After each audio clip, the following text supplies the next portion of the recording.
ये कैसे मुमकिन है कि आप जिस लोगों के बीच में रहते हैं, जिस ज़बान बोल उनके बारे में आप ना जानें? आप उनके बिहेवियर को कैसे समझेंगे जब तक ना जानें? और अब जैसे-जैसे भारतीय समाज उसको जानने लगा है, तो लोगों को प्रॉब्लम होने लगी है। लोगों को लग रहा है, अरे! अभी तक तो हम यही पूछते थे कि भगवान राम के पिताजी की 3 शादियाँ होती थी। अब तो हम यही पूछते थे कि देखिए कुप्रथा थी आपके यहाँ, कि इतनी खराब प्रथा बनी हुई हुँ, थी, कितना खराब आपके यहाँ ट्रेडिशन था कि सती हो जाती थी औरतें, आपके यहाँ बाल विवाह होते थे, हुँ, औरतें घूंघट में रहती थी। ये हमें बताया हुँ। गया और हमने कहा, अरे! हमने नहीं पूछा कि इस सती हाँ, प्रथा हाँ, हाँ। में भैया हम घूंघट में रहते थे, लेकिन कब से ये तो बताओ? हम तो घूंघट में रहे हुँ, जब वहशी हुँ। जानवर की तरह वो मुगल मुसलमान हिंदुस्तान आया और भारत की हिंदू औरतों जी। को सिर्फ एक भोग के लिए देखता था, उससे बचने के लिए हमने घूंघट लगाया। तो हुँ, भाई जब हम घूंघट लगा रहे थे, तो ये काले रंग का बुर्का पहन के क्या कर रही थी? इन्हें बता दें, ये कहाँ खुली घूम रही थी? हुँ, ये कुप्रथा नहीं थी बुर्का पहनना। ये 4 हुँ, शादियाँ करना बुर ब ब ब ये कुप्रथा नहीं थी। ये निकाह हलाला करना ये कुप्रथा नहीं थी। ये मजहबी तौर पे प्रोस्टिट्यूशन को लीगलाइज करने को आपने कहा निकाह मुता, आधे घंटे की शादी, 1 घंटे की शादी, 2 घंटे की शादी, 1 हफ्ते की शादी, तो ये तो प्रोस्टिट्यूशन को आपने लीगलाइज ही नहीं किया बल्कि उसको रिलीजियस कलर दे दिया कि ये जायज है हमारे, और जबकि तो ये 79 में एक घटना घटी थी कि कैंपस के अंदर हाँ, तमाम वायलेंस हुआ था बहुत बड़े लेवल पे, तो उसका भी जिक्र मैंने कभी नहीं किया। और जिन लोगों ने मेरे घर में घुस के आग लगाई, लूट-पाट की, वो ढाबे पे जब मैं ग्रेजुएशन के फाइनल में था तो बैठते थे मेरे साथ, और मेरी आंखों में उनकी तस्वीर फोटो फ्रेम की तरह बसी हुई है आज भी। और जब वो बैठते थे तो वो कहते थे कि अरे बाहर से लोग आए थे पुष्पित, तो मेरा दिल करता था कि यहीं पे उसको पटक के मारूं मैं इसको, अच्छा। कि बाहर से आए थे लोग, लेकिन मैं कहता था हाँ आप सही कह रहे हैं, आप सही कह रहे हैं, बाहर से लोग आए थे। तो मुझे जी। मालूम है कि ये झूठ बोल रहा है, मुझे देखो, तो मैंने कहा मैं तुमसे बड़ा झूठ बोलूंगा। बिल्कुल सही कह रहे हैं, मैंने कहा कि अच्छन भाई वो सब बाहर से ही आए थे, और अच्छन भाई को मैंने देखा वो मेरे घर में घुसे, कैसे हुँ, उन्होंने घड़ी चुराई, कैसे उन्होंने वहां एक मुसलमान हमारे वालिद साहब के दोस्त आए, कैसे उनको पीटा उन्होंने, मैंने बिल्कुल भुला दिया। मैंने कहा आप थे ही नहीं, मैंने एहसास ही नहीं कराया। तो आप अच्छा। तो हुँ, हुँ, पाकिस्तान की हुँ। बात कर रहे हैं, हम हमारा तो कुछ एहसास अली यूनिवर्सिटी में वैसे ही था। हमने तो कभी पूजा नहीं की, मंदिर नहीं था। जी।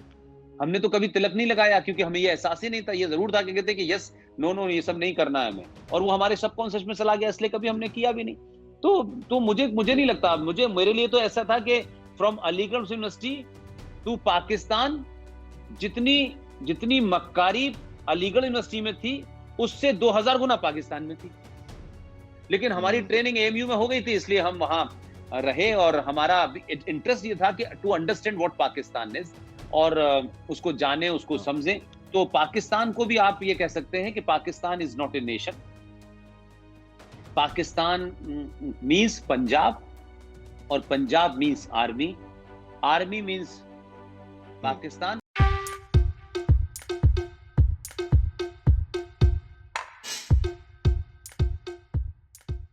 Viewers, welcome to the Indus land show. आज हमारे साथ ऐसी शख्सियत है जिन्हें किसी इंट्रोडक्शन की ज़रूरत नहीं है और जिन्होंने कुछ वर्षों में ऐसा काम किया है जो सालों-साल बड़ी-बड़ी ऑर्गेनाइज़ेशन नहीं कर पाई है। कई सोते हिंदुओं को इनकी आत्मा को इन्होंने जगाया है और मैं शायद उनमें से एक हूँ। सो पुष्पेंद्र जी, आपका बहुत-बहुत स्वागत है।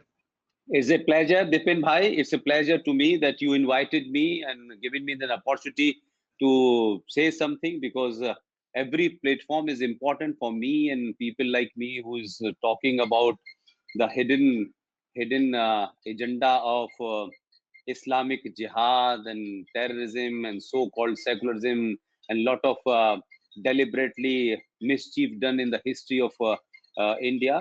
सो जी। मुझे लगता है कि आपने जब मुझे दावत दी, और ख़ास तौर से मैं समझता हूँ कि जिस तरीके से अमेरिका के अंदर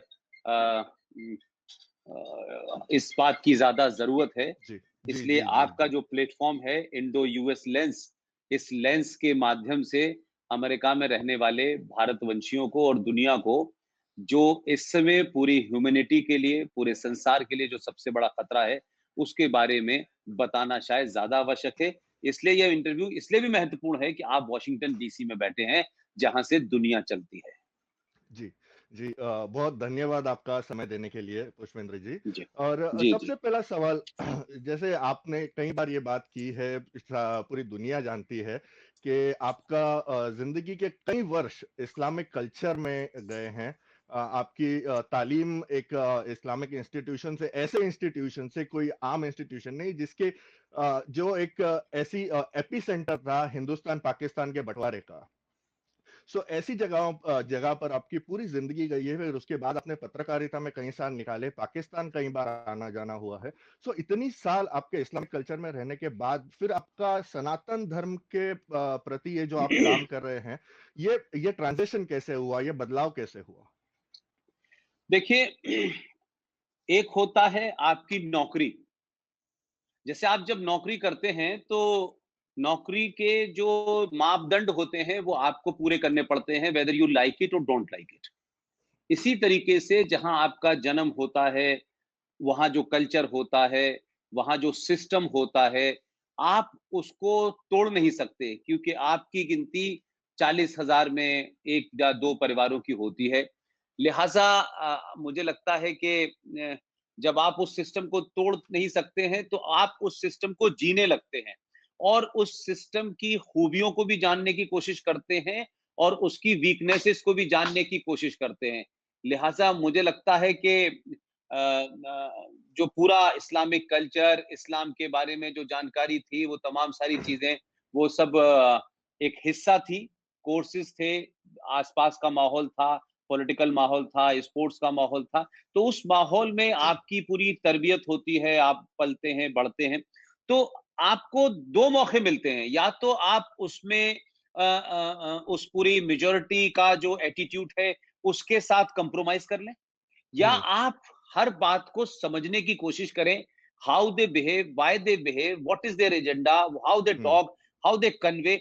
तो फिर वो आपको जब ये सोचने लगते हैं तो आप धीरे धीरे धीरे धीरे ये एहसास नहीं कराते किसी को कि आप शायद यहां से अलग हैं, लेकिन आप ये मान के चलते हैं कि हाँ, आप यहाँ नंबर में सबसे कम हैं, लिहाजा आपको अगर इसमें सरवाइव करना है तो आपको इनसे ज्यादा परफॉर्म करना है। जैसे मैं अलीगढ़ मुस्लिम यूनिवर्सिटी की रोलर स्केटिंग टीम में रहा, अच्छा। नेशनल खेले, तो हम्म। ये लगता था उस वक्त कि अगर मैं सारे लड़कों से ज्यादा परफॉर्म नहीं करूंगा तो मेरे लिए यहाँ उस तरीके का कोई सिचुएशन नहीं होगी कि अगर मैं 19 होऊंगा खिलाड़ी तो मुझे टीम में जगह मिलेगी। तो मुझे जो लड़के 19 खेलते थे, मुझे 40 पे जाकर के अपना परफॉर्मेंस उनको उनको शो करना हम्म। पड़ता था। तो they can't avoid me because I become a their necessity. भाई पुष्पेंद्र को रखना है टीम में, अब ये हिंदू है तो भी रखना है, हम नहीं चाहते हैं तब भी रखना है, क्योंकि टीम को जिताने में अगर इसका इंपॉर्टेंट रोल है, you can't ignore that way. तो वहां जी। जितने भी लोग रहे, उनकी उनकी वो एक एटीट्यूड में ये आया कि हमें बेटर परफॉर्म करना है। और लेकिन क्योंकि हम उन अकेले हिंदुओं में से थे जो कैंपस के अंदर पैदा हुए, कैंपस में ही रहे, फादर वहां रहे, बड़े भाई बड़ी सिस्टर सब लोग जब वहां से पढ़े, तो एक सिस्टम में आ गया। हम्म। अजान क्या होती है, नमाज क्या होती है, शरिया क्या होता है, हदीस क्या होता है। तो आप उसको जीते रहे जीते रहे जीते रहे, और फिर हम जब दिल्ली आए, दिल्ली में पत्रकारिता शुरू की, तो यहाँ एक अलग किस्म का स्ट्रगल था, यहाँ एक दूसरे किस्म के नैरेटिव थे। और धीरे धीरे धीरे धीरे जो जो जो जैसे मैं उर्दू बहुत बोलता था, मेरी जिंदगी मेरी जबान उर्दू थी, तो मैं जब दिल्ली हम्म। में बातचीत करता था तो बात बात में मेरे मुंह से खुदा हाफिज, अस्सलाम वालेकुम, ये सब निकलता था। हम्म। तो मुझे कभी उसके ऊपर कोई ऐसा कोई एहसास कमतरी, या मुझे कोई कोई इस किस्म का कोई इंफिनिटी कॉम्प्लेक्स नहीं था। लेकिन मैंने देखा कि ये जगह नहीं है, this is not the place. यहाँ की एक अलग ग्रामर है, इसको सीखनी पड़ेगी। लेकिन आखिर में मैंने देखा कि इंग्लिश तो सभी बोलते हैं, और इंग्लिश का जर्नलिज्म में मुझसे ज्यादा बड़े धुरंधर पड़े हुए थे, और हिंदी जर्नलिज्म में भी बड़े बड़े नाम थे। तो आखिर आते आते आते जब मैं कुछ अखबारों में काम कर चुका था, देश के टेलीविजन में काम कर चुका, जब लास्ट मैंने बीबीसी में काम किया, तो मुझे ये एहसास हुआ कि जब तक आपके पास जबान का कोई स्पेशलिटी ऐसी हो जो कम लोगों के पास हो, तो आपका वो वेपन बन सकता है। तो जो उर्दू जी। मेरी वीकनेस हो गई थी, वो मेरी हम्म। वेपन बना। जी जी और जी जी। आपने ये जो सवाल पूछा कि वहां से निकलने के बाद ये जो सनातन का जो मैं आज बोलता हूं, इसका ट्रांजेक्शन क्या है, हम्म। मेरा मुझे लगता है कि इस ट्रांजिशन पीरियड के अंदर मैं दिल्ली में आया तो पत्रकारिता का खोखलापन, इंटेलेक्चुअल्स की बैंकरप्सी, हाँ। और एक खास बात कहने पे ही लोग आपको क्या दानिश्वर आदमी है, क्या इंटेलेक्चुअल आदमी है। एक खास नैरेटिव वालों को यहाँ दानिश्वर कहा जाता था, तो मुझे लगता था यार ये तो बात समझ में नहीं आई कि यहाँ झूठ बोलो और झूठ को छुपा करके उसके ऊपर चांदी के बर्फ लगा करके बेचो तो आप इंटेलेक्चुअल हैं, और आप स्ट्रेट अवे सीधी बात कहें तो लोग अप्रिशिएट तो करते हैं लेकिन आपको आगे नहीं बढ़ाते। उनको लगता है no no no no no no no, this is not possible, इतना हम्म, हार्श, इतना स्ट्रेट अवे नहीं हो सकते। लेकिन इस बीच में ये भी सच्चाई है कि मैंने ये महसूस किया कि यहाँ जो है हिंदुस्तान में जो हिंदुत्व की राजनीति है, या हम्म, हिंदुत्व शब्द को मुझे लगा कि इतना बिगाड़ दिया गया हाँ, कि हाँ, मुझे लगा कि अब इस हिंदुत्व के बारे में बात करना भी यहाँ पे एक खास किस्म की वो हो जाती है। लिहाजा मुझे लगा कि अब जब भी हिंदुत्व की बात आती है तो पता चला कि साहब वैलेंटाइन डे के ऊपर कुछ हिंदूवादी लोग जो हैं वो लड़के लड़कियों को पीट रहे हैं। एक एक ऐसी नेगेटिव छवि बनी, जी, और उस छवि बनाने में हमारे जो लेफ्टिस्ट थे, जो सेकुलरिस्ट थे, उन्होंने एक छोटी सी घटना को भी बड़ा करके दिखाना शुरू किया। बट मुझे ये लगा कि हिंदुत्व की राजनीति में जो सबसे बड़ा जो मिसिंग पॉइंट था, एक तो राजनीति हो सकती है और एक सोशल मूवमेंट हो सकता है। तो मैंने सोशल मूवमेंट में भी ये वैक्यूम देखा और पॉलिटिक्स में भी ये मूवमेंट देखा कि आप हिंदुत्व की जब बात करते हैं तो एक नैरेटिव बन गया था, Hindutva means conservative, hmm, hmm, Hindutva means backward, hmm, hmm, Hindutva mean is एक एक एक तरीके से कह सकते हैं कि पाखंड हाँ, और हाँ, मंदिर, ये तमाम एक ऐसा लगता था कि जैसे इसके प्रति लोगों में एक एक एक दूरी है और लोग उसको चाहते नहीं है। तब हम्म, मैंने रियलाइज किया कि आखिर हिंदुत्व क्या है। तो हिंदुत्व की डेफिनेशन तो इस देश में सुप्रीम कोर्ट भी बता रही है। हम्म, ये दुनिया का पहला कोर्ट है कि जहां किसी मजहब की या धर्म की डेफिनेशन भी सुप्रीम कोर्ट बताता है और हम उस हिसाब से चलने लगते हैं। हाँ, सो हाँ, what I realise over the time कि हमारे यहाँ हर आदमी सनातन सनातन की बात करता था। तो हमारे साथियों में हमारे दोस्त भी कह लीजिए, बड़े भी हैं, he is like my elder brother, colonel RSN Singh जो है उस वक्त रॉ के पूर्व डायरेक्टर थे और फिर वो रिटायर हुए। तो एक बार उन्होंने बातचीत में कहा कि भाई देखो ये जो सनातन है इसको हमारे देश में समझा नहीं गया, और हमारे यहाँ हजारों सारे मठ बने हुए हैं, बहुत सारे हम्म, संत हैं, लेकिन उन सब को भी मैंने देखा कि ये, sorry to say it may be some people feel bad about it, but more or less मेरा कहना यह है कि सबने अपनी अपनी दुकानें बना रखी है। जी, किसी ने भी आज की बदलती जनरेशन को, जो लड़का यूथ है, जो इंटरनेट सेवी है, जो शाम को गर्लफ्रेंड के साथ भी घूमता है, जो हम्म, तमाम सारी जिंदगी की चीजें होती है वो करता है, हम्म, इज अ नेचुरल गाय। तो हमने हम्म, उसके को कनेक्ट करने के लिए उसकी भाषा, उसकी जबान या उसकी लैंग्वेज में उसे कुछ कन्वे नहीं करा। हम वही सही बात आप उससे मतलब 100 साल पुरानी बातें वही कह रहे हैं जो उसकी समझ से बाहर है, उसकी समझ नहीं आ रहा है क्या कह रहे हैं। तब मुझे लगा कि मैं एक उस जनरेशन का हूं जिसने वो भी देखा, जिसने जिसने बैलगाड़ी भी देखी, जिसने तांगा भी देखा, जिसने कुआं भी देखा, जिसने बम्बा भी देखा, जिसने हम्म, एक तरीके से अखबार देखा, एक आध छपता था, आज अखबार के होते होते इंटरनेट आ गया, व्हाट्सएप आ गया, और फिर आज हम इस टेक्नोलॉजी का इस्तेमाल कर रहे हैं। तो हमारी हाँ, जनरेशन जो मानते हैं वो सबसे रिच जनरेशन है, हाँ, पास्ट का इतना चीजें उसने देखी और फिर उस आज के दौर की चीजों से कनेक्ट। तब मुझे लगा कि आज के युवा से अगर आपको बात करनी है तो you have to be very precise, you have to be very to the point, and you don't give long lectures. तो मैं अगर उसको हिंदी में कहता हूं तो आपके जो जितने भी प्रयास हैं, उन प्रयासों में मुझे एक चीज समझ में आया कि अगर सच में आज के सनातनी हिंदू को, अगर हम्म, उसके गौरवशाली इतिहास को बहुत क्रिप्स लैंग्वेज में, बहुत चंद शब्दों में उसको समझाया जाए, और उसके अंदर जो सालों का इन्फिनिटी कॉम्प्लेक्स बैठा हुआ है, एक डर बैठा हुआ है अपने अपनी सभ्यता के प्रति, अपने इतिहास के प्रति, अपने पूर्वजों के प्रति, अपने अपने पुरुषार्थ के, तो धीरे धीरे धीरे धीरे मैंने उन बातों को कुछ इस अंदाज में कहा, जो मैं बड़े देसी अंदाज में कहता हूं कि मैंने सत्तू को मैगी की तरह बेचा, हाँ, और मुझे लगा कि ये इसी अंदाज में खाएगा, इससे इसको बहुत लंबा ज्ञान मत दो।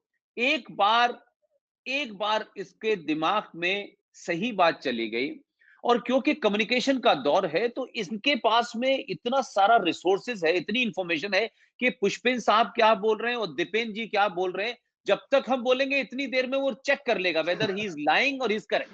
जी, सो सही बात सो है, इसके सामने you have to be very precise, you have to be very logical, you have to give reference. और स्पेशली मैंने डेलिबरेटली एक ये काम किया दीपेन भाई, कि जितनी भी राइट विंगर्स ने किताबें लिखी हैं, जितनी भी लिखी हैं, मैंने उनको छुआ नहीं। क्योंकि हाँ। मुझे ये मालूम था कि राइट विंगर्स किताबें लिखी, लेकिन उनकी क्रेडिबिलिटी, जो सो कॉल्ड क्रेडिबिलिटी आप कह सकते हैं, कि वो भी हुँ, मार्केट में नहीं बनी, क्योंकि इनका नैरेटिव ही नहीं है। जी। लेफ्ट ने और इन तमाम लोगों ने जिस तरीके से एजुकेशन में एक नैरेटिव बनाया, तो आप जैसे ही राइट विंग की बात करेंगे, लोग कहेंगे देखिए साहब, अरे साहब देखिए, ये तो झूठ बोलते हैं, ये तो हाँ, हाँ, र्यूमर हाँ। क्रिएट करते हैं। तो जी, मुझे जी, जी। लगा कि यार इसका सहारा मत लो। तो मैंने जितने भी लेफ्टिस्टों ने किताब लिखी थी, जितने हुँ, भी कांग्रेसियों ने किताब लिखी थी, यानी वो लोग जो एंटी आरएसएस, एंटी बीजेपी या anti so called right wing थे, मैंने उनकी किताबों का जिक्र किया। और फिर उनका जिक्र करके पेज नंबर, किताब का नाम, इवन पैराग्राफ तक इसलिए बताया कि वो जो मैगी खाने वाला बच्चा है, वो ज्यादा टाइम बर्बाद नहीं करेगा, इसलिए टू दी पॉइंट उसको वहां तक पहुंचा दो। हुँ, हुँ, हुँ, तो हुँ। मुझे लगा कि एक जो जो जो सनातन है ना, this give you lot of pride, कि आप सनातन क्या है। और फिर हुँ, मैंने कुछ कुछ चीजें ढूंढी कि धर्म क्या है, मजहब क्या है, फिर क्या क्या गलत नैरेटिव बने। तो इस तरीके से मुझे लगा कि जो शायद मेरी जिंदगी जहां मैं शुरू हुआ था, जहां मैं हुँ, पैदा हुआ था, उसका असली मकसद वही है जो मैं आज कर रहा हूं।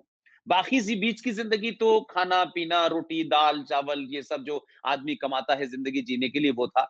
तो ये मुझे लगा कि 25-26 साल कैरियर के बाद फिर मुझे आकर के, मैं जब बोलूंगा तो लोगों को लगेगा मैं किसी पॉलिटिकल पार्टी का नहीं हूं, मैं बेरोजगार हिंदू नहीं हूं जिसे राष्ट्रवाद के नाम पे कुछ दुकान खड़ी करनी है, कुछ हुँ, कमाना है। मेरा कोई एजेंडा नहीं है। मैं अपनी बात कहता हूं, तथ्यों के साथ कहता हूं। और कोई बात मुझे गाली भी देता है तो मैं उससे कहता हूं कि दोबारा से कुरान पढ़ो अगर तुम मुसलमान हो। अगर कोई हिंदू है तो मैं कहता हूं जाके पता करो कि तुम्हारे पूर्वज कौन थे, ये मंदिर की संस्कृति कब आई, तुम हो कौन। तो उससे धीरे धीरे उसको लगने लगा। तो मेरा सिर्फ इतना ही मतलब है, अगर आप मुझसे कहें कि मैं कोई प्रख्यात पंडित हूं सनातन पे, मैं नहीं हूं। हुँ, लेकिन मैंने वही कहा कि आपको आज की जनरेशन को समझाने के लिए किसी चीज का एक्सपर्ट होने की जरूरत नहीं है। हुँ, आप जितनी बात कहें उतनी तथ्यों पे कहें। तो जी। ये कोई बहुत बड़ा चेंज नहीं था। लेकिन दिल्ली के जीवन में 25 साल में जो पाखंड मैंने देखा, अच्छा। सब तरफ का पाखंड देखा मैंने, तो मुझे लगा नहीं यार, कुछ करना चाहिए। और उसमें I am grateful and thankful to mister R S N Singh, के इन तमाम लोगों ने मेरे अंदर वो चीज पाई और फिर उन्होंने कहा कि पुष्पेंद्र तुम्हें इस पे बोलना चाहिए।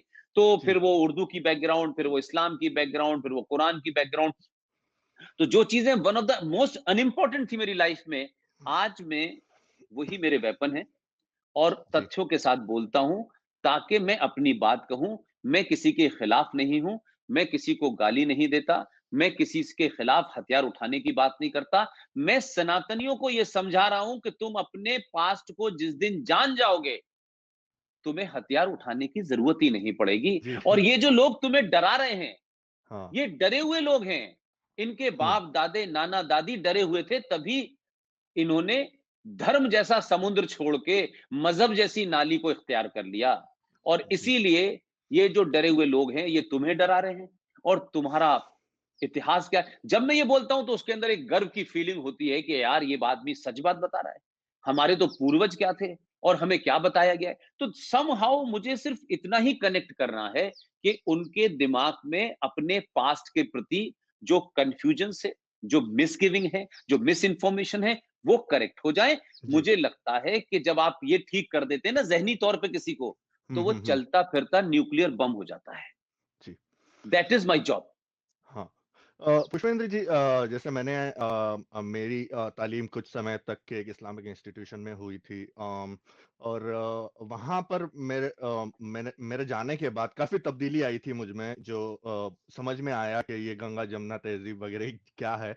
वहाँ पर मैंने पर्सनली एक्सपीरियंस किया, मुझे काफ़िर कहा गया, काफ़ी कुछ कहा गया। तो ये बदलाव आए थे, बट आपने इतने वर्ष बिताए हैं, चाहे एएमयू में हो या पाकिस्तान में, आपने कभी डिस्क्रिमिनेशन ऐसे महसूस किया है? देखिए, मैंने कहा कि उस डिस्क्रिमिनेशन को मैंने अपना हथियार बनाया। और हमारे जी। तो सारे बड़े भाई बड़ी बहनें सब वहीं पढ़े। लेकिन हुँ, जिन जगह से आप भागते हैं, अगर आप उसी जगह खड़े होकर के डट के खड़े हो जाएं, तो फिर आपको वो जो डिस्क्रिमिनेशन है वो आपको स्ट्रेंथ देता है। फिर आपको हाँ, सही उससे बात है। लेकर के ये डर नहीं लगता है कि यार मेरे साथ ये हो गया। आप क्राई करते रहे, लेकिन उससे चीज़ें तो बदल नहीं सकती थी। ना मेरे पिताजी, ना मेरे नहीं बहन, होगी, ना सही भाई, बात वो है। सब अलीगढ़ यूनिवर्सिटी छोड़ के नहीं आ सकते थे। तो what I did it in whole of my family, we have a large family. तो उसमें से I was the only one कि जो अलीगढ़ यूनिवर्सिटी के पॉलिटिकल सिस्टम में बैठना, उठना, पॉलिटिकल स्पीचों को सुनना, उन नेताओं के बीच में जाकर के रात के 4-4 बजे तक ढाबों पे बैठना, तो उससे बड़ी चीज़ें समझने में आसानी हुई। तो मुझे लगा हुँ, कि मेरे अंदर तब्दीली नहीं आई, बल्कि जो डिस्क्रिमिनेशन हुआ, उस डिस्क्रिमिनेशन को मैंने ही झुठला दिया कि डिस्क्रिमिनेशन नहीं हो रहा है साहब मेरे साथ। अब उनकी वो डिस्क्रिमिनेशन कर हुँ, रहे थे, तब भी मैंने कहा क्या बात कर रहे हैं यार? If I am not fit, how can I play? Hmm, if I am not competent hmm, enough, how can you I can ask कि भाई मेरा एडमिशन इंजीनियरिंग में नहीं हुआ। अरे मैं इंजीनियरिंग में बैठे नहीं तो मेरा एडमिशन क्यों होगा यार? बल्कि मैं तो ये कहता था कि यार ये तो बड़ा आसान है, यहाँ पे तो जाके सलाम करो कि अब्बा ने भेजा है, वालेकुम प्रोफेसर साहब से कहो, तो चचा ने भेजा, अच्छा ठीक है, तो 20 में से 18 मिल जाते थे। तो मैंने उस डिस्क्रिमिनेशन के बारे में कभी किसी को एहसास ही नहीं होने दिया कि मैं ये फील करता हूँ कि हुँ। मेरे साथ डिस्क्रिमिनेशन हो रहा है, और हो रहा था। जी, जी, जी। लेकिन उसको हाँ। हथियार बनाया मैंने कंटीन्यूअसली। उसको मैंने कहीं ये चेहरे पे या अपने मूवमेंट में कभी नहीं कहा, नहीं साहब मैं बड़ा डरा हुआ हूँ और दहशत। और जबकि 79 में घटना घटी थी कि कैंपस के अंदर हाँ, तमाम वायलेंस हुआ था बहुत बड़े लेवल पे, तो उसका भी जिक्र मैंने कभी नहीं किया। और जिन लोगों ने मेरे घर में घुस के आग लगाई, लूटपाट की, वो ढाबे पे जब मैं ग्रेजुएशन के फाइनल में था तो बैठते थे मेरे साथ, और मेरी आंखों में उनकी तस्वीर फोटो फ्रेम की तरह बसी हुई है आज भी। और जब वो बैठते थे तो वो कहते थे कि अरे बाहर से लोग आए थे पुष्पित, तो मेरा दिल करता था कि यहीं पे उसको पटक के मारूं मैं इसको, अच्छा। कि बाहर से आए थे लोग। लेकिन मैं कहता था हाँ आप सही कह रहे हैं, आप सही कह रहे हैं, बाहर से लोग आए थे। तो मुझे जी। मालूम है कि ये झूठ बोल रहा है मुझे देखो, तो मैंने कहा मैं तुमसे बड़ा झूठ बोलूंगा। बिल्कुल सही कह रहे हैं, मैंने कहा कि अच्छन भाई वो सब बाहर से ही आए थे। और अच्छन भाई को मैंने देखा, वो मेरे घर में घुसे, कैसे हुँ, उन्होंने घड़ी चुराई, कैसे उन्होंने वहां एक मुसलमान हमारे वालिद साहब के दोस्त आए, कैसे उनको पीटा उन्होंने। मैंने बिल्कुल भुला दिया, मैंने कहा आप थे ही नहीं, मैंने एहसास ही नहीं कराया। सो सो आप कह सकते हैं कि वो जो जी। डिस्क्रिमिनेशन था उसको उसको मैंने कभी हावी नहीं होने दिया। वो रहा। और अगर डिस्क्रिमिनेशन नहीं होता तो मेरी तो बहनें टॉपर थी, पीएचडी में टॉपर थी। तो जो थर्ड क्लास हुँ, उनकी क्लासमेट थी, क्योंकि उनके उनके पिताजी वहां यूनिवर्सिटीज में अपने अपने पौधे, उनके बच्चों की सबकी वहां नौकरियां लगी, सब प्रोफेसर रीडर हुए, लेकिन हमारी फैमिली में से हुँ, एक भी, मेरे चारों भाई इंजीनियर थे, मेरी चारों बहनें हुँ, आज कोई कोई गढ़वाल यूनिवर्सिटी से रिटायर हुई है, कोई देहरादून यूनिवर्सिटी से रिटायर हुई है, और मेरी youngest sister she is still assistant professor in physics. लेकिन उसके लिए अलीगढ़ यूनिवर्सिटी में जगह नहीं हुँ। थी, क्योंकि वहां उसके लिए जो होना था अच्छा। वो नहीं हो सकती थी वो। तो कुछ लोगों को हुँ, रखते हुँ, हैं हुँ, हुँ। नमूने के तौर पे, कि दिखाने के लिए, देखिए साहब हमारा सेकुलरिज्म जिंदा है, तो वहां स्वीपर आपको सारे हिंदू मिलेंगे।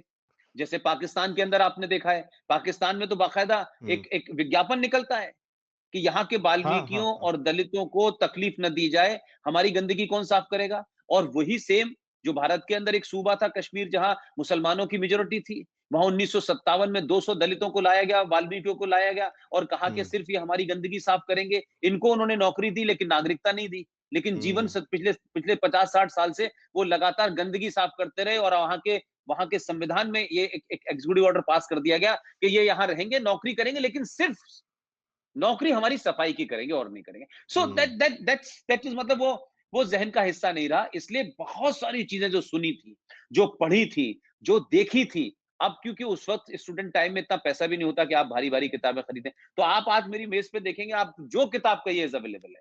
हुँ, आज हुँ, हर हुँ। किताब को पढ़ता हूं जो मैंने वहां सुनी कि ये किताब उनकी लिखी थी, ये उन्होंने लिखी थी, ये उसमें क्या लिखा था। आज पढ़ते पढ़ते उन सारे रेफरेंसेस के साथ में अपनी बात कहता हूं। तो ये कोई, बहुत सारे लोग कहते हैं कि मैं एक हिंदूवादी हो गया, मैं आज भी कहता हूं हुँ, हुँ, हिंदूवादी। मुझे लगता है कि आप मुझे थोड़ा-सा, मतलब मेरे साथ कोई, आप बहुत ज़्यादती कर रहे हैं। मैं हुँ, कहता हूँ कि देश का इतिहास सही पता होना चाहिए।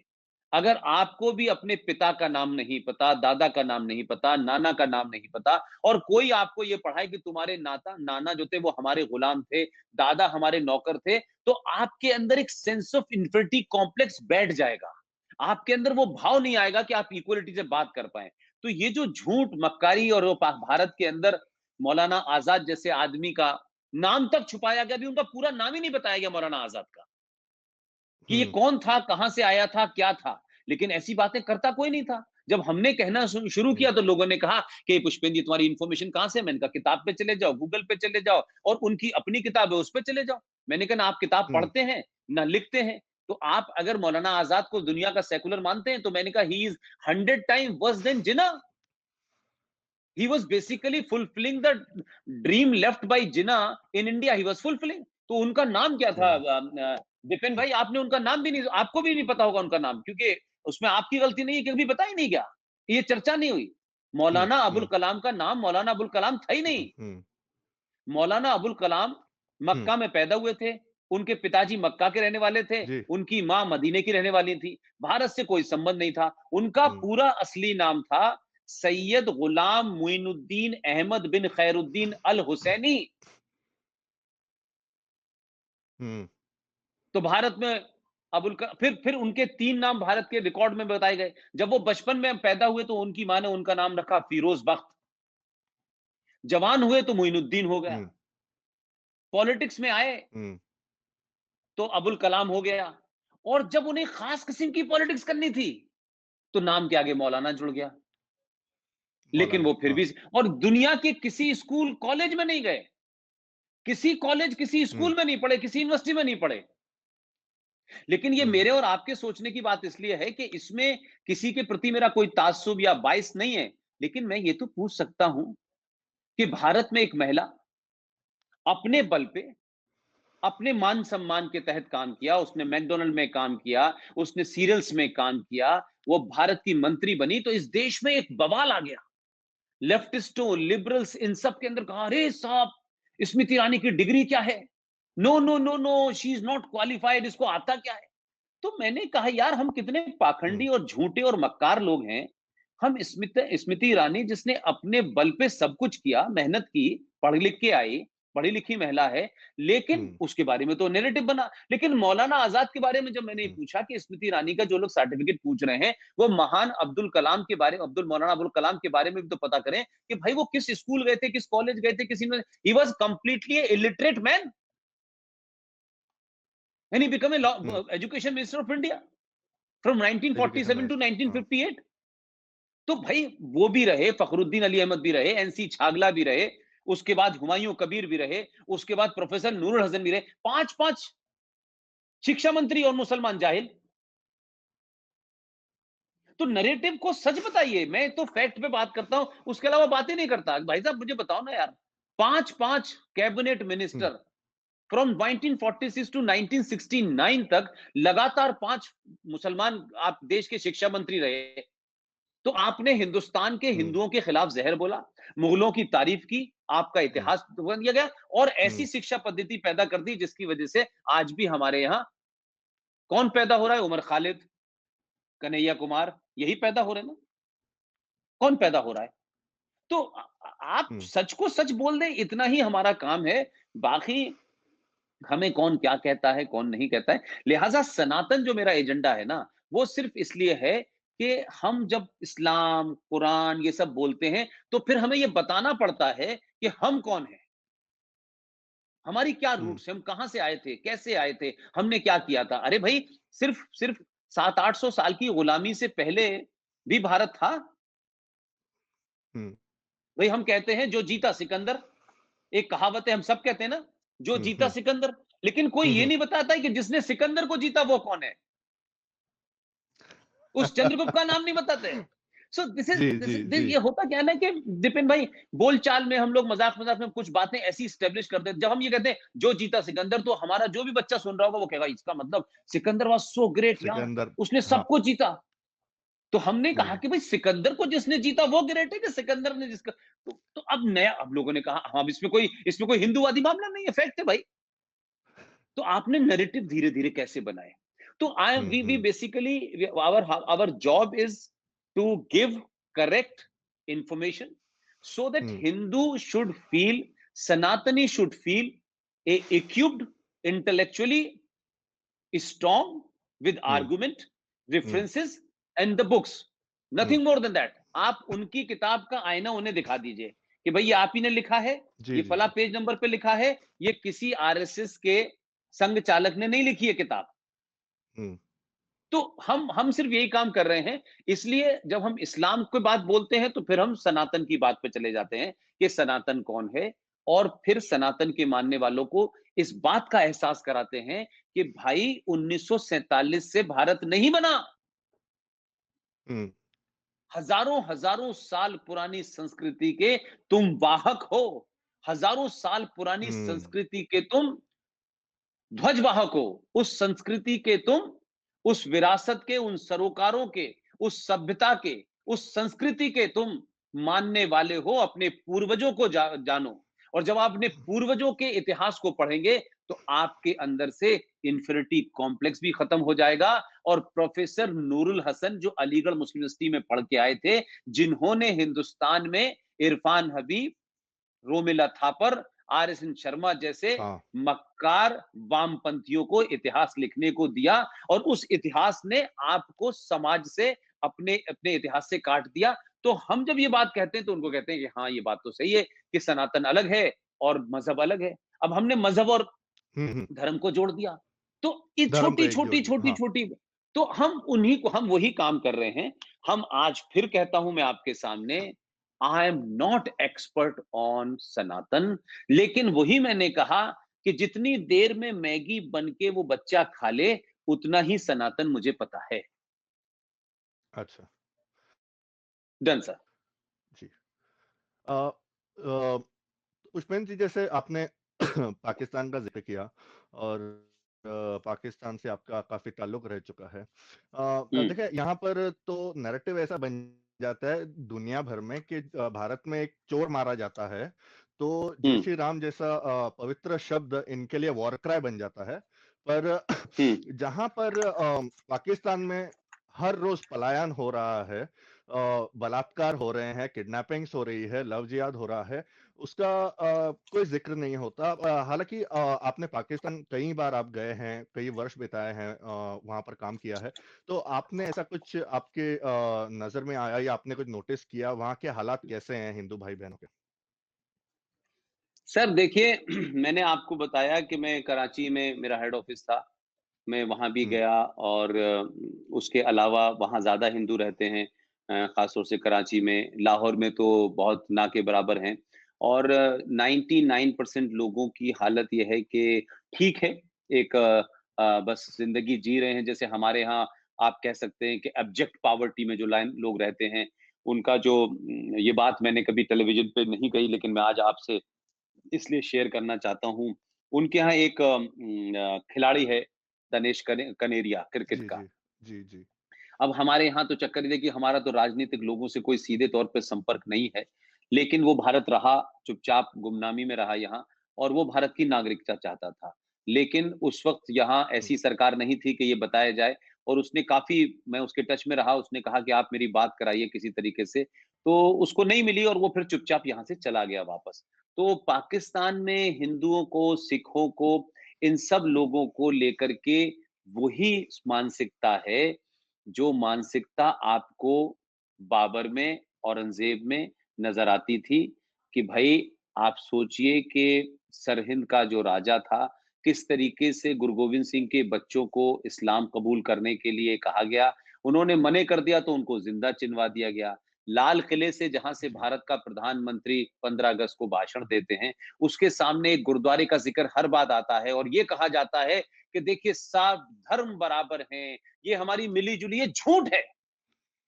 सारे धर्मों के यहाँ हैं, हुँ, ये जो है, ये देखिए आर्य समाज मंदिर है, ये जामा मस्जिद है, ये गुरुद्वारा शीशगंज है। हुँ, तो मुझे लगता है कि जो कमेंटेटर हैं, या तो उनका मानसिक दिवालियापन है, या उनके अंदर कोई कॉम्प्लेक्स है, या वो आज भी भारत को सही बात, वो जब ये कहते हैं कि ये गुरुद्वारा मंदिर बना हुआ है, ये आर्य समाज मंदिर है, ये लाल किले के सामने है, ये भारत की कंपोजिट कल्चर को दिखलाता है, तो ये नहीं बताते कि गुरुद्वारे शीशगंज का नाम शीशगंज क्यों रखा गया। अगर गुरुद्वारा हाँ। शीशगंज कोई कंपोजिट कल्चर का सिंबल है, अरे सिखों के गुरुओं का शीश काटा गया था। हुँ, हुँ, मुगल हुँ, मुसलमानों ने उनकी गर्दन काटी थी, और उस गुरुद्वारे का नाम इसलिए शीशगंज रखा गया। शीश माने आपका सर। सर। तो उसे गुरुद्वारा शीशगंज कहते हैं। लेकिन हम हर 15 अगस्त में एक रटी रटाया भाषण सुनते हैं, जो दूरदर्शन के ऊपर कुछ कमेंट्री करने वाले लोग हैं, अभी वो बदले हैं कि नहीं, उनको वो गुरुद्वारे शीशगंज को जब ये कहते हैं कि ये हमारे साझा संस्कृति की पहचान है, आप मुझे बताओ, मेरे बाप दादाओं का कत्ल करके वहां एक गुरुद्वारा बना है, उस गुरुद्वारे के नाम ही शीशगंज है कि यहां तुम्हारे बाप दादाओं की गर्दनें हमने काट के लटका दी गई थी। और हम 2020 में दूरदर्शन में जब 15 अगस्त का भाषण प्रधानमंत्री का लाइव होने वाला होता है, तो एक मूर्ख सिंह का कमेंटेटर ये कहता है कि गुरुद्वारा शीशगंज है, ये हमारी साझा विरासत का निशानियां हैं। तो ये साझा विरासत थी। हाँ। तो कुल मिलाकर के मैं वही कह रहा हूं कि हमारे यहां पाकिस्तान को लेकर के अखबारों से लोगों की राय बनी हुई है। अच्छा, एक मेजॉरिटी ऑफ द हिंदू मुसलमानों के साथ में कभी उस तरीके से रहे नहीं है, जहां वो उनकी उनकी उनकी शरारत, उनकी मुनाफकत यानी हुँ। हिपोक्रेसी, जी, उनकी जी, जी, जी, मक्कारी, जी। ये जी, वो उसको हाँ। पास से देखा नहीं। अच्छा, हुँ। कुरान पढ़ा नहीं, हाँ, हाँ। कुरान पढ़ा नहीं किसी ने, हुँ, और कुरान के बारे में हुँ, मुसलमान ने जो बता दिया वही बस हो गया। तो वो ये समझते थे कि मतलब जो मुसलमान कह रहा है वही इस्लाम है। इसलिए कुरान हुँ, को पढ़ा नहीं, इस्लाम को जाना नहीं, मुसलमान की उस नफ्स को समझा नहीं। इसलिए जैसे ही इस देश में नॉन मुस्लिम कोई भी उस नैरेटिव को पकड़ता है, तो मुसलमानों को अंदर से प्रॉब्लम होती है। तो जो आज डिस्पेंसेशन है, वो इसीलिए है कि वो तुम्हारी नस जानता है। इसलिए उसने भारत की पार्लियामेंट में चुनाव जीतने के बाद 2014 में जो पहला भाषण दिया, तो बहुत सारे इंटेलेक्चुअल मुसलमानों को लगा, अरे यार, हमने तो पिछले 50 साल में इस देश में इतना झूठ की मोटी चादर डाल दी है, यार ये आदमी तो हमारी हुँ, चादर ही हटा रहा है, तो पता चल हुँ, जाएगा हम हुँ, तो नंगे। उसने हुँ। जब ये कहा कि भारत 800 साल की गुलामी की वजह से अपने पुरुषार्थ को भूल गया है, तो लोगों को लगा, अरे हमने तो इस देश को, लोगों को सुबह से शाम तक ये रटाया है, अंग्रेजों के गुलाम थे, अंग्रेजों के गुलाम थे। ये कोई आदमी आया है जो मुगलों को भी बता रहा है, तो मुगल तो भाई हमारे हीरो थे। तो हाँ। धीरे धीरे वो नैरेटिव टूटा। इसलिए पाकिस्तान के अंदर हिंदुओं के बारे में ये शब्द ही कहना छोड़ देना चाहिए कि भारत पाकिस्तान में हिंदुओं की हालत क्या है। होंगे जब हालत होगी, है हुँ, ही नहीं। वो जो हुँ, भी है वो उसको काउंटेबल भी नहीं है। वो हुँ, 10 5 20 50 जो फैमिलीज वहां रह भी गई हैं, उनके पास ऑप्शन नहीं है, आ नहीं रहे हैं, भाग रहे हैं।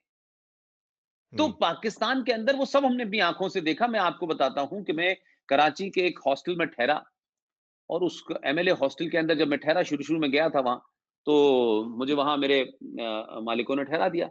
तो मैं देखा कि मेरे कमरे में एक स्वीपर आया और वो झाड़ू-वाड़ू लगाने लगा। हुँ, तो मैंने उसकी मूछें-वूछें से मुझे लगा कि ये आदमी मुसलमान नहीं है। तो मैंने कहा, तुम्हारा नाम क्या है? तो बोला, साहब क्या करोगे? मैंने कहा, मैं हिंदुस्तान से आया हूँ। आप यकीन मानिए, मैंने कहा कि मैं हिंदुस्तान से आया हूँ, वो मेरे कमरे से झाड़ू-वाड़ू छोड़ के भाग गया। मैं समझ नहीं पाया। क्यों? तो मैं समझ नहीं हाँ, पाया, मैं बताता हूँ, मुझे लगा ये क्या से ऐसे एकदम वो ऐसे हाँ, भागा बिजली की तरीके से, बात खत्म हो गई। तो मैं तो हुँ, 3-4 दिन वहां रहा, तो वो मुझे गैलरी में मिल गया, और लोग बैठे थे मेरे साथ हुँ, में मुसलमान। तो हुँ, मैंने कहा, यार इससे पूछो इसका नाम क्या है? तो जब उसने राम नाम पूछा नाम, तो उन्होंने कहा, रामदीन मेरा नाम है। तो मैंने कहा, तुम चले क्यों गए? बोले, नहीं हुँ, भाई साहब, आप भारत से आए हो, मैं हिंदू हूं, मैं आपसे बात भी करूंगा और मुझसे अगर पूछ लिया गया तो मेरी खैर नहीं होगी, मुझे जासूस बना के मार डालेंगे, ये उसने बोला। तो मैंने समझा कि कितना, किस लेवल पे है और कितना डर है। तो अब नमूने हुँ। के लिए 2-4 लोगों को आप रख लेते हैं कि साहब देखिए, हाँ, हमने हाँ, हाँ, हिंदुओं को हाँ, रखा हुआ है। तो हाँ, कुल मिला के 23.9% हिंदू थे at the time of Liaquat, जो 1950 में पैक्ट हुआ, हाँ, नेहरू हाँ, लियाकत पैक्ट हुआ, इसी के लिए हुआ। वो अब हाँ, जाकर के 1.5% भी नहीं बचा है। तो अभी हमारे दोस्त हैं, मित्र हैं हमारे, अमोल पॉल करके हैं, पूना में हैं। उन्होंने हमारे साथ मिलकर के हुँ, एक फ़िल्म बनाई है, सिटीज़न विदाउट नेशन। 1 घंटे की हुँ, हुँ, डॉक्यूमेंट्री हुँ, है, वो उन्हीं के लिए है, और हुँ, वो हम बहुत जल्दी उसको रिलीज़ भी करने जा रहे हैं। तो पाकिस्तान में नॉन मुस्लिम माइनॉरिटीज़ के बारे में पूछना छोड़ दीजिए, कोई इश्यू ही नहीं है वहाँ। वहाँ तो इस्लाम के ऐसे-ऐसे हुँ, कानून लाए गए हैं, जिसके तहत अगर वहाँ जो क्रिश्चियंस हैं, जो ईसाई हैं, उनको किस तरीके से उनकी ज़मीनों पे कब्ज़ा किया जाए, उनके मकानों पे कब्ज़ा किया जाए। तो वहाँ एक कानून आया, हुदूद कानून, जिसे ब्लास्फेमी का कानून कहते हैं, लोकल ज़बान में हुदूद हाँ, कानून हाँ, उसको हाँ, कहते हैं। उसमें यह है कि मोहम्मद की शान में अगर किसी ने भी कोई छोटी-सी बात कह दी, तो उसके ऊपर जो है बगैर बगैर किसी जाँच के, बगैर किसी उसको आप अरेस्ट कर लेंगे, मुकदमा चलेगा। तो ये जो छोटे-छोटे जो ज़मीनों के मुकदमे होते हैं, बच्चे आते हैं उनके, उसमें कारी साहब जो है, वो मौलाना जो मस्जिद में ईमान की बात करता है, वो मौलाना उन बच्चों के जो कोई कोई ऐसा आज बच्चे क्लास में आ जाए, जो स्कूल में पढ़ता है, उसके उसमें कुरान का फाड़ के 4 पन्ने रख दिए, फिर कहा कि देखो इसने तो कुरान के बारे में, और फिर उसको जेल में डाल दिया, फिर उसकी ज़मीन पे कब्ज़ा कर लिया। ये सब बड़ा कॉमन है वहाँ, बड़ा कॉमन है वहाँ। तो अच्छा। आप तो पाकिस्तान की बात कर रहे हैं, हम हमारा तो कुछ एहसास अली यूनिवर्सिटी में वैसे ही था। हमने तो कभी पूजा नहीं की, मंदिर नहीं था। जी। हमने तो कभी तिलक नहीं लगाया, क्योंकि हमें ये एहसास ही नहीं था। ये ज़रूर था कि कहते कि यस, नो, नो, ये सब हाँ। नहीं करना है हमें, और वो हमारे सबकॉन्शियस में चला गया, इसलिए कभी जी, हमने किया भी नहीं। तो मुझे मुझे नहीं जी, लगता, जी। मेरे लिए तो ऐसा था कि from Aligarh university to Pakistan, जितनी जितनी मक्कारी अलीगढ़ यूनिवर्सिटी में थी, उससे 2000 गुना पाकिस्तान में थी। लेकिन हमारी हुँ, ट्रेनिंग एएमयू में हो गई थी, इसलिए हम वहाँ रहे, और हमारा इंटरेस्ट ये था कि to understand what Pakistan is, और उसको जानें, उसको हाँ। समझें। तो पाकिस्तान को भी आप ये कह सकते हैं कि Pakistan is not a nation. Pakistan means Punjab, और Punjab means army, army means hmm, Pakistan. इसके अलावा बलूचिस्तान का पाकिस्तान से कोई मतलब नहीं है। खैबर पख्तूनख्वा, जिसे पहले जी, नॉर्थ सही वेस्ट बात। फ्रंटियर पाकिस्तान कह सकते थे, उनका हुँ, नहीं है, सिंध का नहीं। हुँ, उन तीनों लोगों का अपना सिंध एक का नहीं। कल्चर है, और वो पाकिस्तान, अब वो मजबूरी यह है कि उनके पास ऑप्शन नहीं है। नेहरू जी को, गांधी जी जी, को इस जी, जी। बात की चिंता नहीं थी, जब सीमांत गांधी कह रहे थे कि किन भेड़ियों के बीच में आप हमें डाल रहे हैं, आप हमें रोक लीजिए, but Nehru was so much in hurry to become a prime minister, तो हुँ, उन्होंने प्राइम खैबर मिनिस्टर हाँ। पख्तून में पठान साहब का वो नहीं दिया। तो ये है, लेकिन आपने जो सवाल पूछा कि वहां कोई उनके बारे में किसी किस्म का आप ये उम्मीद करें कि वहां कुछ हो सकता है, वहां नहीं हो सकता। वहां वहां लैंड रिफॉर्म नहीं हुए, तो वहां जमींदारों का, जिसे वडेरे कहते हैं, उनकी ताकत है, वही चलाते हैं मुल्क को, वही फौज में है, वही सिस्टम पर हैं, वही गवर्नमेंट में बैठे हुए हैं, और सब इस एक साथ हैं। इसलिए पाकिस्तान एक मुल्क नहीं है, बल्कि वहां आर्मी को, जो पाकिस्तान की आर्मी जिसे आप कहते हैं, मैं कहता हूं आर्मी के पास एक मुल्क है, उसका नाम है पाकिस्तान। जी, जी, सही बात। और इससे सर। रिलेटेड एक सवाल मैं पूछूँगा। हम्म, आपकी राय मैं जानना चाहता हूँ इस बात पे कि जैसे आपने कई बार ये बोला है कि भारत के भीतर कई हम्म, पाकिस्तान बन चुके हैं, जो जी, जी। मेरा भी यही सेम रहा है। और खासकर मेरा यूएस में आने के बाद मैंने जो ये एक ऑब्जर्वेशन है मेरा कि भारत के बारे में जितना पाकिस्तान को उनके जो हुकूमतगार है, जो भी चला रहा है, आर्मी हो या आईएसआई हो, उनको जितनी नॉलेज है पाकिस्तान भारत के भीतर इनकी वीक पॉइंट्स क्या हैं भारत की, और वो ही हमें यूएस में देखने को मिलता है। इनकी कुछ 400 से 500 ऑर्गेनाइजेशंस हैं यहाँ पर, सब मिलाकर के, जो भारत और हम्म, हिंदुओं के खिलाफ काम करते हैं। तो हम्म, इनका ये जो इतना बड़ा डेडिकेशन है भारत के विरुद्ध या हिंदुओं के विरुद्ध है, वो आप कितना स्ट्रांग मानते हैं? मतलब भारत में बैठे हुए तो हमको तो ऐसा लगता है भारत है एक महान देश, और हमारी आर्मी बहुत पावरफुल है, बट जो कहते हैं ब्यूरोक्रेसी लेवल पर जो बात होती है, चाहे वेस्टर्न कंट्रीज में हो या भारत के भीतर, ये जो फंडिंग वगैरह करते हैं, तो आपको आपके पर्सनल एक्सपीरियंस से क्या लगता है कि इनका कितना डेडिकेशन है इस बात पर? जैसे भारत टुकड़े टुकड़े होंगे, वो जितने भी डायलॉग वगैरह आए थे वो वहां पर बहुत चला था, उसके बाद आज भी चलता है। तो इनका कितना डेडिकेशन है, और ये ऐसा क्यों होता है कि इस लेवल पर भारत बहुत पीछे रह जाता है? देखिए, इसके पीछे एक बहुत साफ कारण है बेन भाई, कि एक होता है स्टेट, और एक होता है नेशन। हम्म, हमारे यहाँ, पाकिस्तान तो छोड़ दीजिए, जो बात आपने कहा कि भारत में जो है वो मुसलमानों को हिंदुओं के बारे में, रामायण के बारे में, गीता के बारे में, हमारे कल्चर के बारे में ज्यादा पता होता है, और विद इन हिंदुस्तान वही हिंदू को मुसलमान के बारे में कुछ पता नहीं। उसकी दो बड़ी जी, वजह हैं। सही बात है। एक तो वजह यह है कि हम जो हिंदुस्तान के भारतवंशी हैं, सनातनी हैं, हमने हमेशा ये कोशिश की कि सरकार का काम है, मुसलमानों की क्या पॉलिसी बनेगी, हम्म, पाकिस्तान के साथ क्या होगा, मुसलमान कौन है, तो हमने सारा काम स्टेट पे छोड़ दिया। हम्म, और जो नेशन है, यानी जो आम जनता है, मैं और आप हैं, हमने कभी भी अपने राष्ट्र के उन नागरिकों को जो किसी ऐसे विषय या ऐसी भाषा के बारे में नहीं जानते थे, हमने कभी उसे पढ़ने की कोशिश ही नहीं की। हमने उसे समझने की कोशिश नहीं की। और जैसे किसी ने आपको शेख चिल्ली की कहानी सुना दी, आपने इस्लाम को वैसे ही सुन लिया।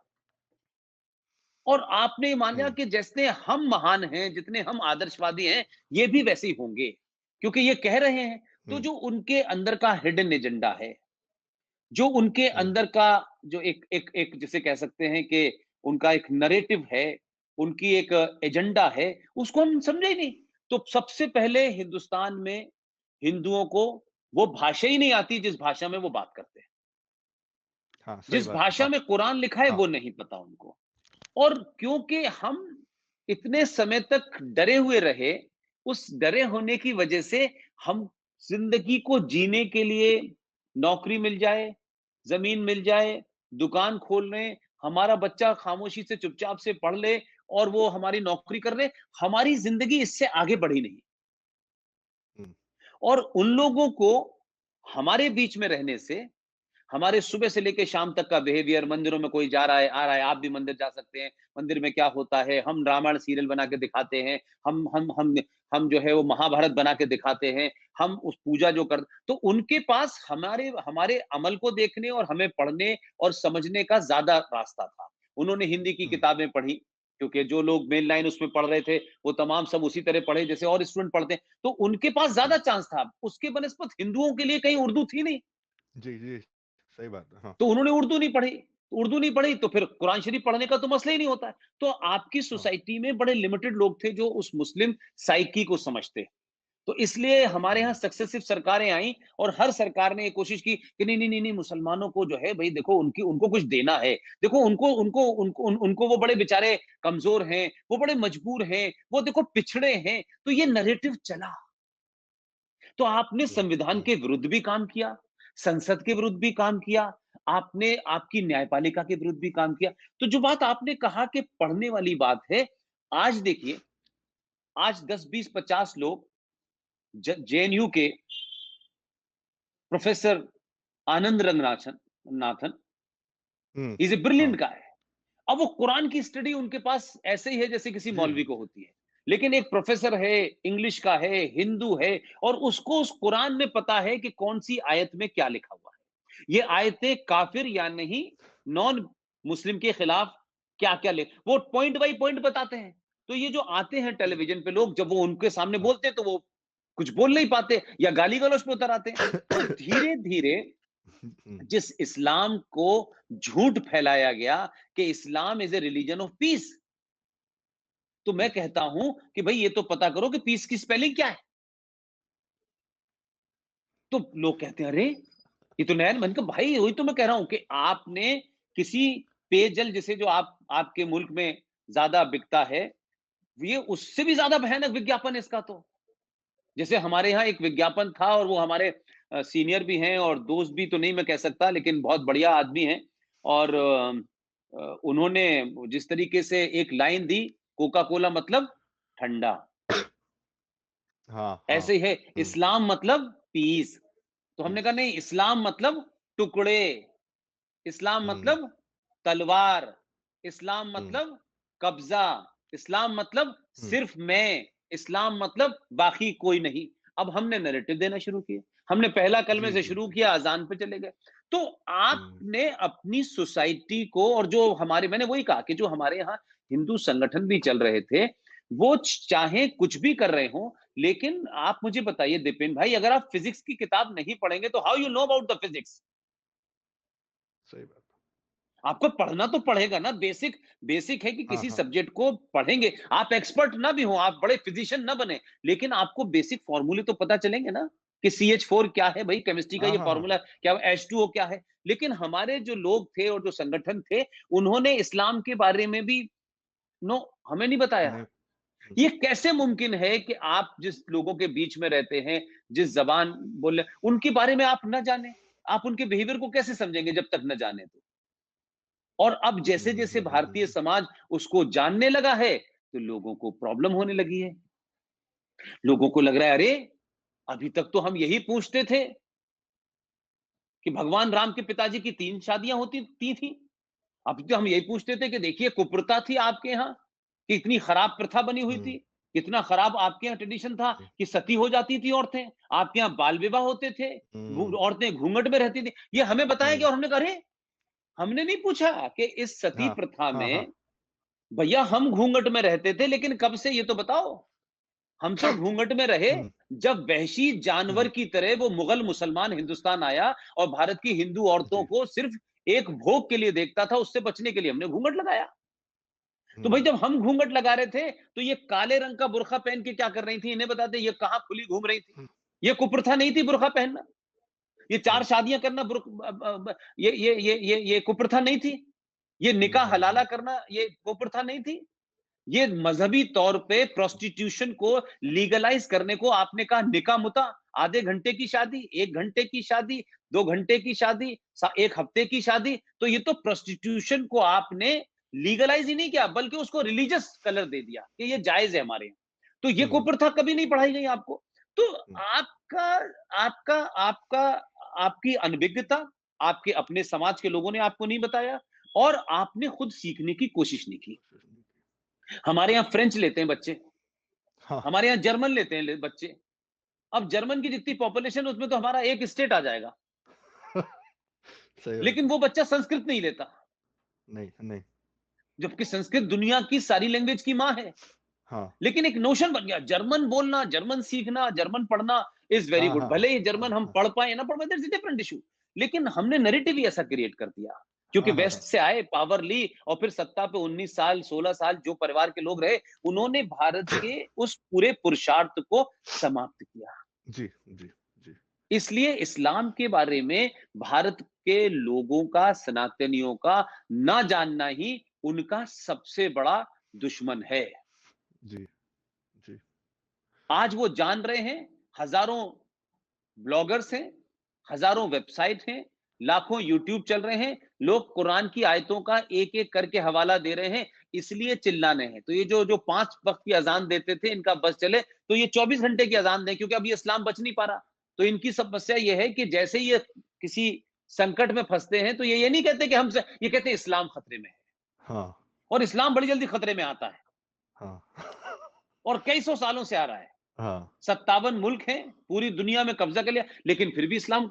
तो इस्लाम के नाम पे इकट्ठा करना, इस्लाम हुँ, के नाम के ऊपर हमेशा, भाई इसीलिए आप अगर ईमानदार हैं, तो भारत में तो आप बंगलौर के अंदर तो दंगा कर देते हैं हुँ, कि बंगलौर में कांग्रेस पार्टी का एक दलित एमएलए का भतीजा, हुँ, भतीजा, हाँ, जब आप मुसलमान होके जब आप ये लिखेंगे जन्माष्टमी के ऊपर, कृष्ण जन्माष्टमी के ऊपर, जब आप ये लिखेंगे कि भगवान श्री कृष्ण तो एक अय्याश था, हुँ, आप ये लिखेंगे, तो ये लिखने की परमिशन है आपको, क्योंकि सेकुलरिज्म का ठेका भारत के लोगों को है और आपको हुँ, नहीं है। तो उस दलित एमएलए के भतीजे ने लिख दिया हुँ, कि प्रॉफिट मोहम्मद की 13 बीवियां थी, हुँ, हुँ, उन्होंने क्या किया। तो देखिए ये काउंटर होता है, पहले ये काउंटर आज से 20 साल पहले नहीं होता था। नहीं होता, भाई तुम सही मुझे बात है, हाँ, गाली दोगे, मैं भी, मुझे भी अधिकार है गाली देने का। ऐसे थोड़ी हो कि तुम मुझे गाली दोगे और मैं तुमसे कहूंगा नहीं नहीं भाई साहब आप करिए, आप 2 गाली और दे दीजिए। जब एक गाल देने वाले ने कहा कि एक गाल पे कोई चांटा मारे तो दूसरा गाल आगे कर देना, तो भाई वो समय चला गया। हुँ, अब ये जो 2 गुजराती आए हैं, ये भी उसी गुजरात से हैं। हाँ, ये कहते हैं कि दोनों गाल पे एक ही बार में 4-5 मारो। तो सोच बदली ना, हाँ, एटीट्यूड बदला ना। तो आप जब ये बात कहते हैं ना कि ये जो पूरा नैरेटिव बदल कैसे रहा है, ये बदल इसलिए रहा है कि अब आपके पास रास्ता ही नहीं है। There is no hmm, other way. हुँ, आपके अपने कंट्री का पश्चिम में आपका पाकिस्तान बन गया, पूरब में बांग्लादेश बन गया, अफगानिस्तान बन गया, और आज जो भारत के अंदर इतने सारे पाकिस्तान बने हुए हैं, यही तो जिन्ना साहब का ख्वाब था। हाँ, हाँ, हाँ, तभी तो उन्होंने ईस्ट बनाया और वेस्ट बनाया, और वो भारत के पूरे बीच में से होते हुए पाकिस्तान के कई छोटे छोटे बनाना चाहते थे। तभी तो हैदरा निजाम की बात हुई, नवाब भोपाल की बात हुई कि ये यहां रहते हुए छोटे छोटे पाकिस्तान बन जाए। ये तो उनकी हम्म, ख्वाहिश थी। हम्म, तो आज उन्हीं की ख्वाहिश को भारत के मुसलमान पूरा कर रहे हैं। आप देखिए हम्म, बंगाल में क्या हो रहा है। हाँ, हाँ, आप देखिए मेरठ, मुरादाबाद, आजमगढ़ से लेकर के पूरा का पूरा संभल से लेके वहां क्या क्या हालत है। हम्म, आपने इस देश में पांच, आज केरला जो है वो आपको दूसरा कश्मीर बन चुका है। वहां पीएफआई जैसी, people's popular front of India नाम की इतनी टेररिस्ट ऑर्गेनाइजेशन बन गई, उनकी एक पॉलिटिकल पार्टी भी बन गई। अब आप हम्म, देखिए कि वो दंगा करेंगे और कुछ लोग टेलीविजन पे आके उन्हें डिफेंड करेंगे। डिफेंड करेंगे, हाँ, कुछ लोग डिफेंड, और कुछ तीन चार ऐसे लोग हैं वो कोर्ट में चले जाएंगे, कहेंगे देखिए साहब इस तरीके से तो ये फ्रीडम ऑफ स्पीच के खिलाफ है। तो हम्म, मोहम्मद के बारे में सवाल पूछना फ्रीडम ऑफ स्पीच नहीं है, लेकिन कृष्ण जी को और भगवान राम के बारे में पूछना फ्रीडम ऑफ स्पीच। तो अब वो आज का युवा कहता है नो, हाँ, हाँ, हाँ, no no no no no no, it's not like that. भाई साहब वो आज के जमाने का है, लैपटॉप हम्म, वाला युवा है। वो आप मैगी खाता है, मोमोज खाता है, वो उसकी बात अलग है, लेकिन वो लैपटॉप पे 24 घंटे सब देख लेता है कहाँ है। इसलिए वो उसको डरवर नहीं है, क्योंकि उसके पास हिस्ट्री का हाँ, हाँ, हैंगओवर नहीं है। हम हम्म, लोगों के पास हिस्ट्री का हैंगओवर बहुत है। हम्म, इसलिए बहुत से ये काम होता करने से हाँ, पहले हाँ, हाँ, सोचते हैं। और ये जनरेशन है, इसके पास कोई हैंगओवर नहीं है। जी, जी, ये जी, कहता है जी, जी, इन्होंने चांटा बिल्कुल, मारा है, तुम भी मारो चांटा। ये कहता हम्म, है इन्होंने बर्बाद किया, बम्बार्ड कर दो। ये नहीं सोचता बहुत ज्यादा। इसलिए मैंने कहा कि आज जो नैरेटिव बदल रहा है, आज जैसे किसी के खिलाफ, मैंने फिर कहा, our whole team, whether G D Bakshi, R S Singh, Sushil Pandit, Lalit Ambardar, Ankur Sharma, professor Kapil Kumar, Vivek Agnihotri, ये तमाम सारे लोगों ने ये एजेंडा उठाया कि हमें किसी को गाली नहीं देनी। हम्म, हमने उनकी किताबों में जो झूठ लिखा हुआ है, जिसे वो बता रहे हैं कि नहीं नहीं ये हमारी हम्म, किताबों में, हम उन्हीं को दिखा रहे हैं, ये लिखा हुआ है, तुम झूठ बोल रहे हो, ये यहां लिखा हुआ हम्म, है।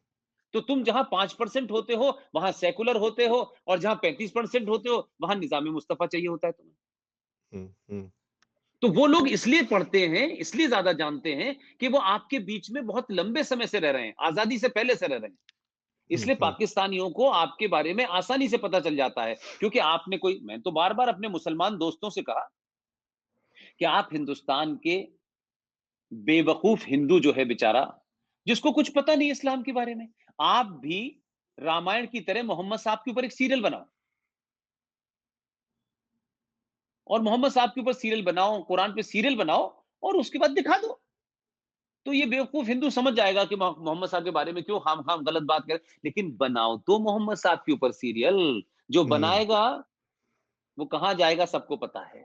हम्म, तो हम तो हमारे चाहे महाभारत हो, तो द्रौपदी के चीर हरण का जब हम सीन दिखाते हैं तो अपोलोजिस्टिक नहीं होते हम, हम्म, वो हमारे इतिहास का हिस्सा है। तो हम तो उसको सार्वजनिक दिखाते हैं। तो आप तो कहते हैं इतना महान है, इतना दुनिया की सबसे, यानी अल्लाह से वही 1400 से क्या कहते हैं पूरी दुनिया शुरू, तो आप दुनिया को दिखाओ ना यार, और बताओ कि हमने 1400 साल में क्या क्या बनाया, सभ्यताओं को क्या क्या दिया। आपकी तो स्थिति यह है कि कोरोना की दवा भी काफिर बनाए, कोरोना की दवा भी शैतान बनाए, और उसकी दवा खा करके आप मस्जिद में जाएं और फिर दुआ मांगे कि काफिर को अल्लाह इसको जमीन से उठा ले। यानी काफिर ही दवा बनाए और आपको कोरोना से जी, ठीक करे, और उसी के खिलाफ आप दुआ मांगे। तो कैसी बेगैरत कौम है यार ये।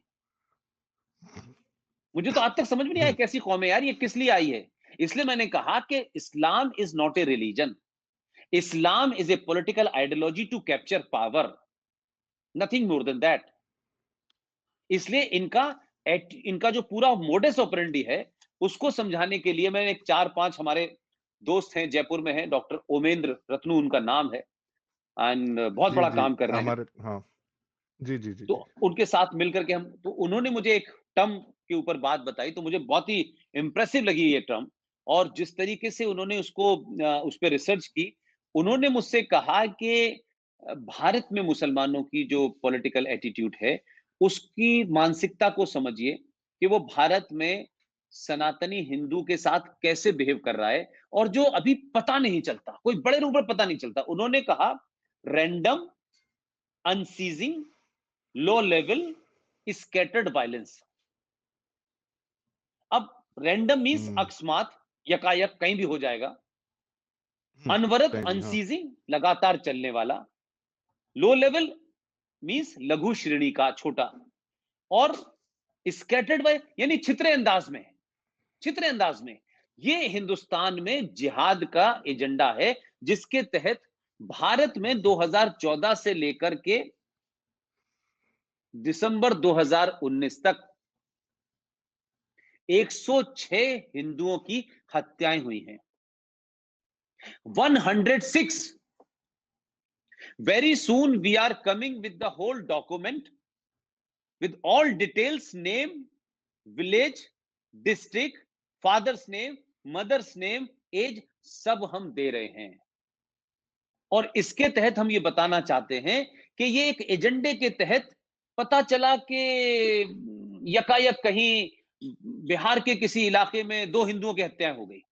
वो अननोन से लोग थे। हाँ। अब उनकी आपने हत्याएं कर दी, वो बड़ी खबर नहीं बनी। और वहां उस इलाके में टेरर क्रिएट कर दिया आपने। अब वो जो हिंदू है जो चुपचाप जाके कोने में बैठ गया, आपने कहा कोने में बैठा रहे, ये इसको डरा के रखो, लेकिन वायलेंस इतना भी ना करो, इतना ज्यादा भी ना करो इसके साथ में कि ये कहीं यूनाइट हो जाए। हाँ। You got my point? So मैं इनकी चारों हाँ। की परिभाषा में आपको समझाने के लिए कह रहा हूं कि देखिए, उन्होंने कहा कि जब वो रैंडम कहते हैं तो there is no pattern to this, hence काफिर can not predict it and save themselves.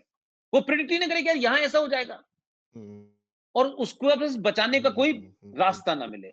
फिर उन्होंने कहा अनसीजिंग, अनसीजिंग का मतलब अनवरत। और उन्होंने कहा क्या है साहब कि 7वीं सदी में मोहम्मद बिन कासिम किसको मारने आया था? सिंध के राजा को।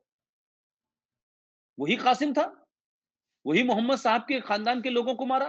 तो वहां से चलते हुए आप देखिए, कासिम रिजवी का नाम सुना आपने? तो मोहम्मद बिन कासिम जो है प्रॉफिट मोहम्मद के खानदान को मारने आया। और कासिम रिजवी, कासिम रिजवी वो जिसने हैदराबाद में 1 लाख लोगों रजाकारों की फौज बनाई थी। तो ये कासिम रिजवी कौन था? जो भारतीय सेना के खिलाफ लड़ना चाहता था, जिसकी नाजायज पार्टी है, जिसका नाजायज अध्यक्ष है ये हैदराबाद का गोल टोपी वाला जोकर। तो ये कंटिन्यू चल रही है, जगह जगह चलती है और किसी को पता ना चले, इसलिए इसको चलो राजा दाहिर। एक तो ये है। फिर आप कहते हैं लो लेवल, तो लो लेवल में ये है कि कीप द वायलेंस हाई। वो जो मैंने उसको समझाया आपको कि वायलेंस बस इतना करो कि हिंदू डरे और डर के मारे वो अपनी पावर ना दिखा पाए। और इतना सारा वायलेंस मत कर दो जिससे पूरे देश के हिंदू इकट्ठे हो जाए। और जो लास्ट है, जो मोस्ट डेडली है, दैट इज स्कैटर्ड। इधर उसका कोई ग्लोबल नहीं है। पता चला कि आपने लंदन में किसी एक आदमी ने एक बस ली और फुटपाथ पे 5-6 लोगों के ऊपर चढ़ा दिया, मार दिया उसने।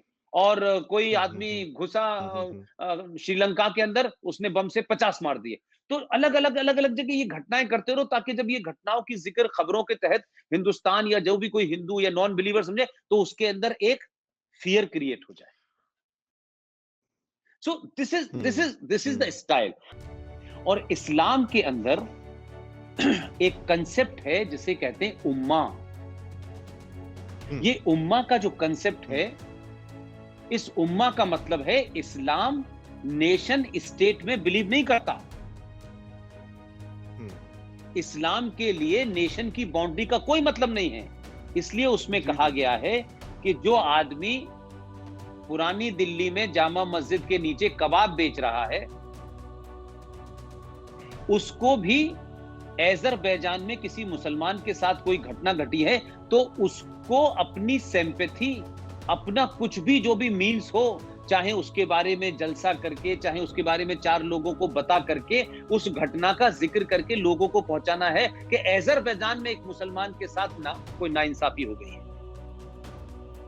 लेकिन इसी कारण अमेरिका में रहने वाला मुसलमान, उसका एजेंडा क्लियर है।